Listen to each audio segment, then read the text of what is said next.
Late-night fragging has never been more entertaining than in Unreal Tournament games. Every game in the series is a timeless masterpiece, featuring slight changes across titles, which complement the base gameplay. Unreal debuted the power of the Unreal Engine with an immersive single-player campaign and bombastic multiplayer action. Unreal Tournament deepened the Unreal multiplayer experience. Unreal Tournament 2004 threw vehicles and skirmish battles into the mix, while Unreal Tournament 3 expanded the movement systems with the inclusion of hoverboard skating. Unlike Quake, Unreal Tournament went through massive changes throughout the years. Trying to make a new entry in the series stick is difficult, with many legacy players choosing to play older titles they deem better. How can a company create a new mainline entry into one of the biggest arena shooter franchises ever made without pissing legacy players off? Well, Epic had a plan.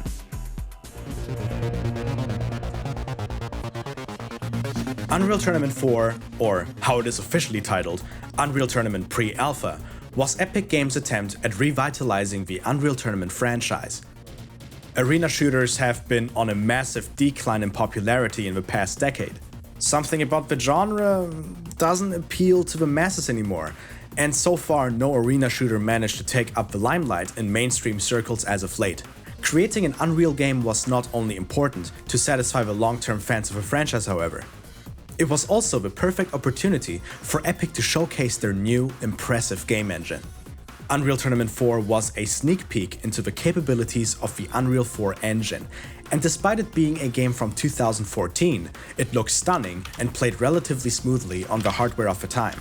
Even in its pre-alpha stage, the game showcased just how powerful Unreal 4 actually is. But impressive visuals aside, Epic Games knew that the Unreal Tournament fans are hard to impress.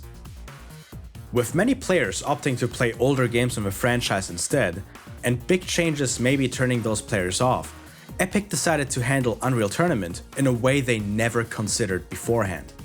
Unreal Tournament, although unfinished, released as a completely free-to-play title. The catch? There wasn't one. Fans and newcomers alike were able to experience the thrills and challenges Unreal Tournament had to offer completely for free. Aside from other titles in the franchise, Unreal Tournament 4 was a throwback to the first game in the series. To aid development and to appease fans, Epic Games decided to collaborate with developers and players alike to create the best Unreal Tournament experience there ever was. The collaboration runs deeper than just filling out bug reports though. Anyone was able to create and submit assets to Epic for the inclusion into the game. Music, maps, weapon models, and even game balancing was handled by both Epic and the players together. Power players and talented fans were shaping the game as it went. With a strong core foundation in place, a small but talented player base, and lots of love by Epic Games, things were looking up for Unreal Tournament.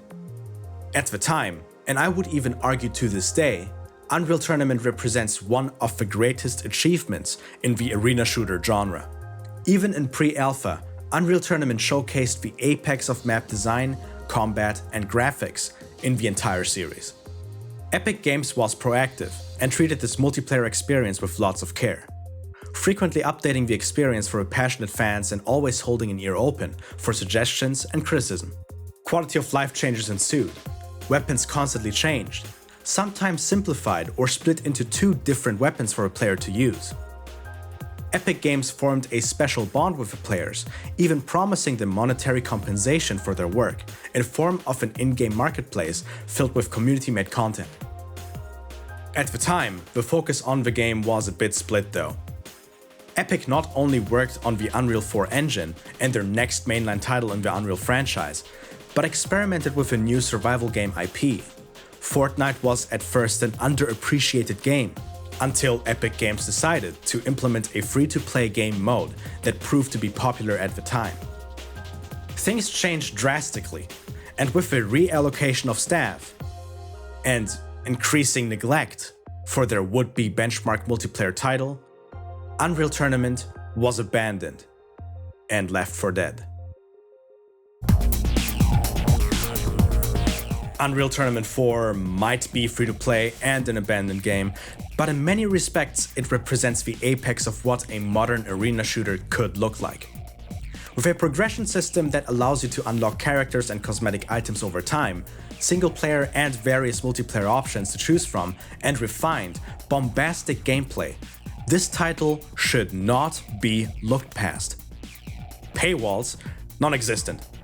The map selection is also varied and generally of a very high standard, with careful thought-out item placement and mostly asymmetrical maps to ensure a sense of flow in the players. Longtime classics are reintroduced and new environments are available to explore as well. A lot of maps never left the greyboxing stage, but they are very nice to play on nonetheless. The detailed maps from a bunch look absolutely stunning and still hold up today. To get good in Unreal Tournament, you need to learn certain things: game sense, map control, and deathmatching.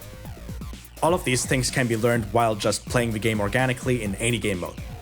Game sense is the ability to predict where players might come from and what weapon might be suitable for each situation. Map control involves your familiarity with the map layout and where the item pickups are situated. Deathmatching is self-explanatory. When you are good at deathmatching, you become a frag machine. To get good, it involves good aim, tracking skill, and prediction capabilities. Similar to Quake, the movement and combat mechanics are relatively easy to understand, but getting good involves playing experience in the game. So do not feel intimidated by people being much better than you in the beginning. Gameplay is fast and action-packed. So if you are a legacy player, you will not have that much of a learning curve to get into Unreal Tournament 4. But if you are new, you have to keep one very important thing in mind. Never stop moving.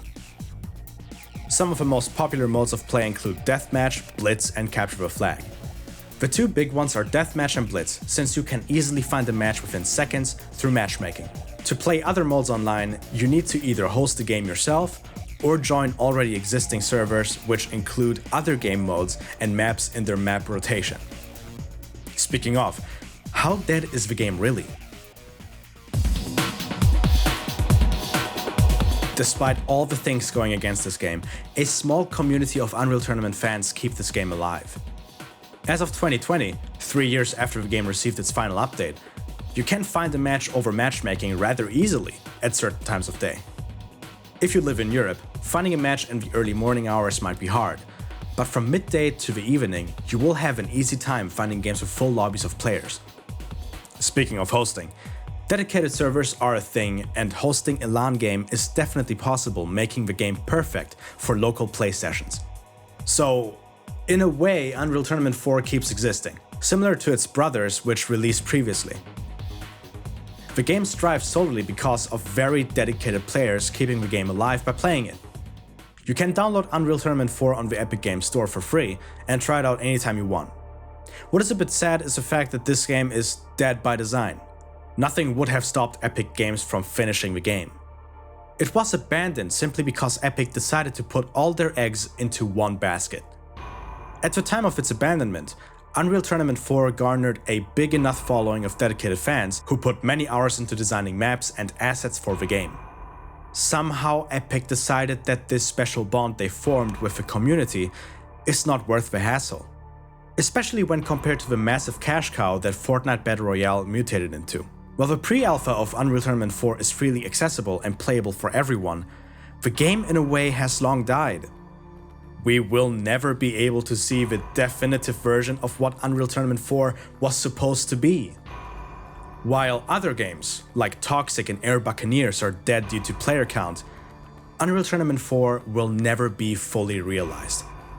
Ever. And this is why Unreal Tournament 4 is a dead game to me. It never even came to be. Welcome to the patch notes. Here's what you can expect to see in the June update.